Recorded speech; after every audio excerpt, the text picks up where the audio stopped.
ಜಂತರ್ ಮಂತರ್ನಲ್ಲಿ ಒಂದು ತಿಂಗಳ ಕಾಲ ವಿದ್ಯಾರ್ಥಿಗಳು ಪ್ರತಿಭಟನೆಯನ್ನು ನಡೆಸಿದರು. ನೀಟ್ ಎಕ್ಸಾಮ್ನಲ್ಲಿ ಅಕ್ರಮ ನಡೆದ ಕಾರಣಕ್ಕಾಗಿ ಅಲ್ಲಿಯ ಶಿಕ್ಷಣ ಸಚಿವರು ರಾಜೀನಾಮೆ ಕೊಡಬೇಕನ್ನುವ ಒತ್ತಾಯ ಮೊದಲದಾಗಿತ್ತು. ಇವತ್ತು ರಾಜೀನಾಮೆ ಕೊಟ್ಟಿದ್ದಾರೆ. ಅದಕ್ಕೆ ಆ ಪ್ರತಿಭಟನೆಗೆ ಕಾಂಗ್ರೆಸ್ ಪಕ್ಷ ಕೂಡ ಬೆಂಬಲ ನೀಡಿತ್ತು. ತಾವೇನು ಹೇಳ್ತೀರಿ ಸರ್ ಅದ್ರ ಬಗ್ಗೆ? ಪರೀಕ್ಷೆಯಲ್ಲಿ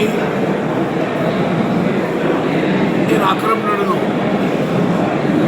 ಸಾವಿರಾರು ಯುವಕರ ವಿದ್ಯಾರ್ಥಿಗಳ ಜೀವನ ಮೇಲೆ ದುಷ್ಪರಿಣಾಮವಾದ, ಹಾಗಾಗಿ ಈ ದೇಶದಲ್ಲಿ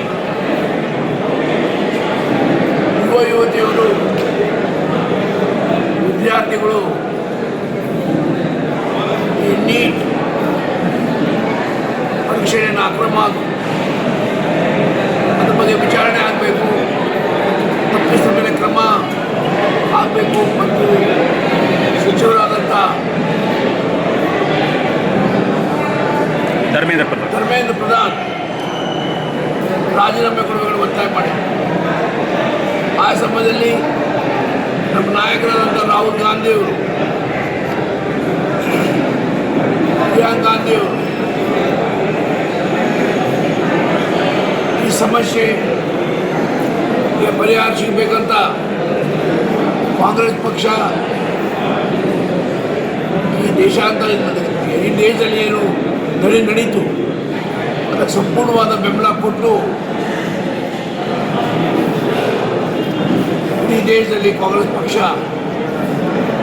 ಈ ಸಮಸ್ಯೆಗೆ ಪರಿಹಾರ ಸಿಗಬೇಕು.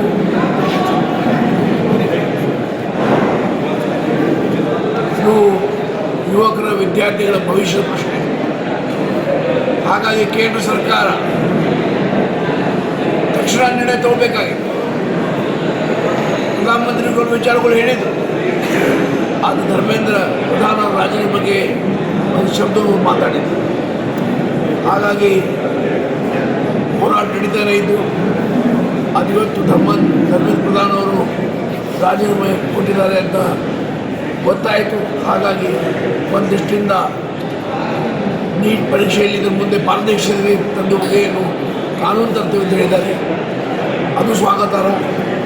ಆದರೆ ವಿದ್ಯಾರ್ಥಿ ನಾಯಕರ ಜೊತೆ ವಿರೋಧಿ ಪಕ್ಷಗಳ ಜೊತೆ ಚರ್ಚೆ ಮಾಡಿ ಇಂಥ ಘಟನೆಗಳು ಇದರ ಮುಂದೆ ಯಾವಾಗಲೂ ಆಗಬಾರ್ದು, ಯಾವ ವಿದ್ಯಾರ್ಥಿಯ ಜೀವನ ಮೇಲೆ ದುಷ್ಪರಿಣಾಮಗಳು ಆಗಬಾರ್ದು, ಆ ದಿಕ್ಕಿನಲ್ಲಿ ಕೇಂದ್ರ ಸರ್ಕಾರ ಕೆಲಸ ಮಾಡಬೇಕು, ಹೆಜ್ಜೆ ಹಾಕಬೇಕಂತ ಈ ಸಂದರ್ಭದಲ್ಲಿ ಒತ್ತಾಯಿಸ್ತೇವೆ.